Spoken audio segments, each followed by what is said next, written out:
What is going on, you guys? Welcome back to another YouTube video. It's your boy Lil Black Mario, and I'm back at it again with another video. So today what I'm going to do is give you guys my opinion on the Penguin series as a whole. So I'm going to start from episode 1, and I'm going to go all the way to episode 8.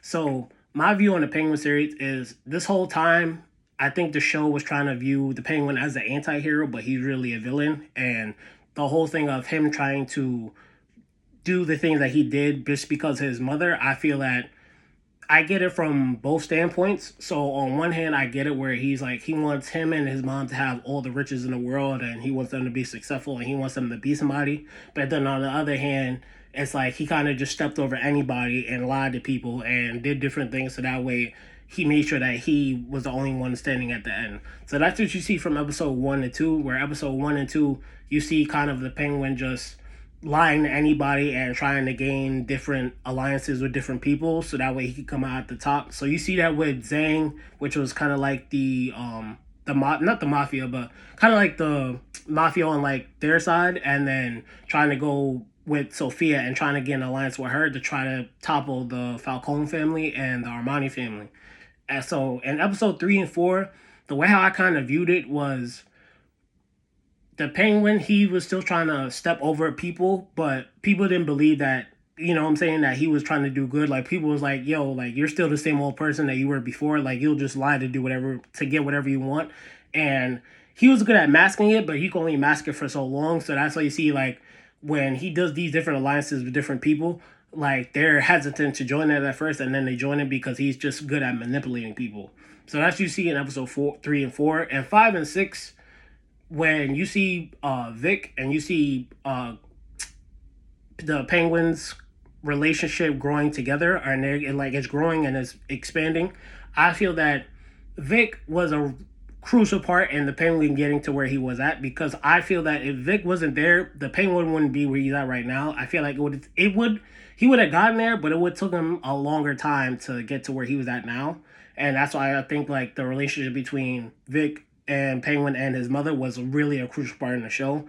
In 7 and 8, it really hit me that the Penguin was willing to do whatever it takes, because you see that as him and Vic are getting him and Vic and working together underground in that underground tunnel, and they're working with the new drug, and they're trying to disperse it and trying to, put food in people's mouths and money in their pocket. I feel that in a way that's kind of showed him where he's kind of trying to be good and he's trying to do a good thing. Then when you see that whole fight scene between him and the Falcone family and the Armani family, I feel that in a way I get it from their perspective, because everybody's trying to grab for power and there'll only be one person in that position power. But then again, I get it from the Penguin's perspective, because from him, he's like, well, they only care about themselves and they don't see that other people are starving, which I get it from that point, because everybody's trying to be successful at one point. You know what I'm saying? So I feel like he's trying to do his best so that way everybody can, have money in the pocket, and everybody is like trying to be somebody and everybody can be somebody. But at the end, I didn't like what he did to Vic. I'm not gonna lie.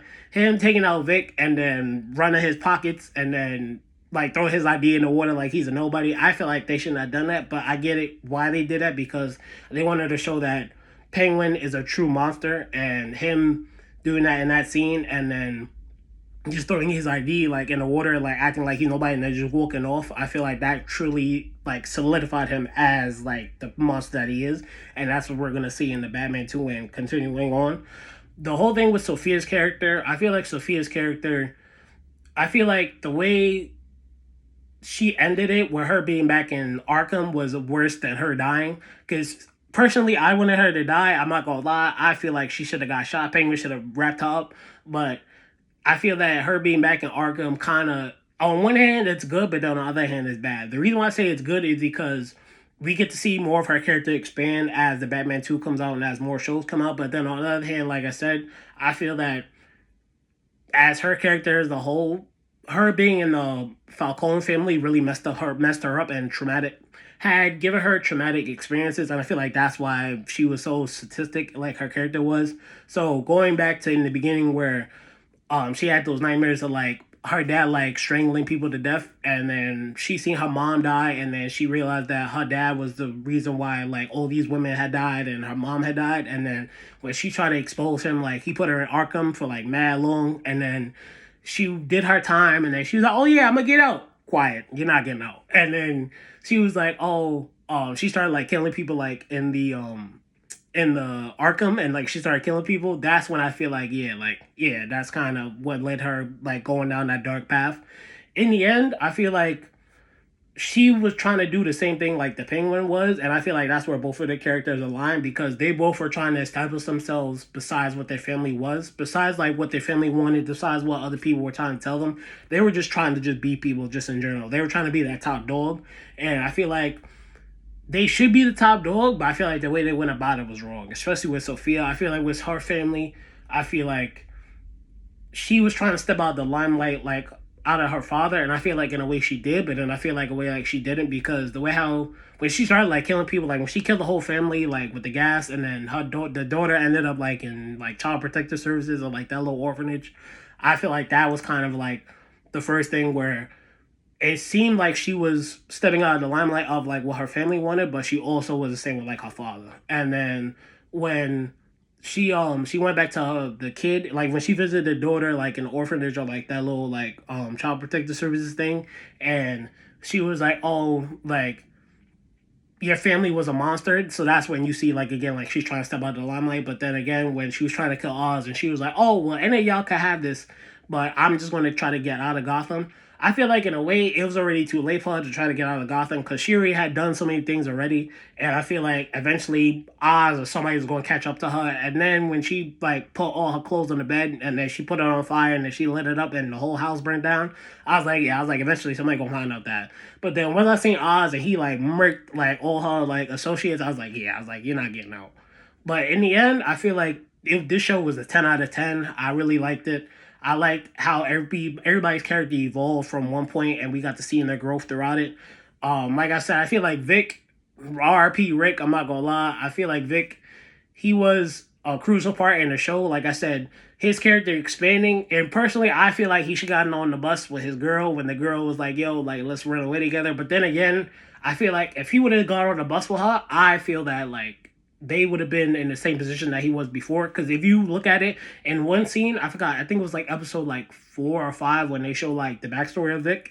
He would have been struggling to like get food, like you know what I'm saying, like try to struggle to be that person. And I feel like him being with Oz, even though Oz was still like that top kingpin, he was still able to try to make a name for himself. And I feel like if he would have gotten on the bus with a girl, he would have never been able to make it. It would have taken not he would have never been able to, but it would have taken him longer to make a name for himself. And I feel that even though he had to go out that way, I feel sad that he went out that way. But I feel like due to Penguin's character, he had to go out that way because it really solidified Penguin as being a monster, and that's what we're gonna see going into the Batman 2. Because I feel like now that Vic died, I feel like they're gonna bring that back up in the Batman 2. And not only that, but his mom also being in the vegetative state, that is fucking crazy. Like I'm not gonna lie, that I feel like it really like those two things really showed the Penguin as being a monster of him having his mom like in the vegetative state and then him killing Vic. Those two things like really was like, yeah, I'm not gonna lie, he might have to go back into Arkham with everybody with Sophia and all of them. He might have to go back. Um but after overall, I feel like everybody's character growth was good, and I feel like the show really solidified, like showing like what when you're in Gotham, what happens to people, whether or not they go down on a good path or whether or not they go on a bad path.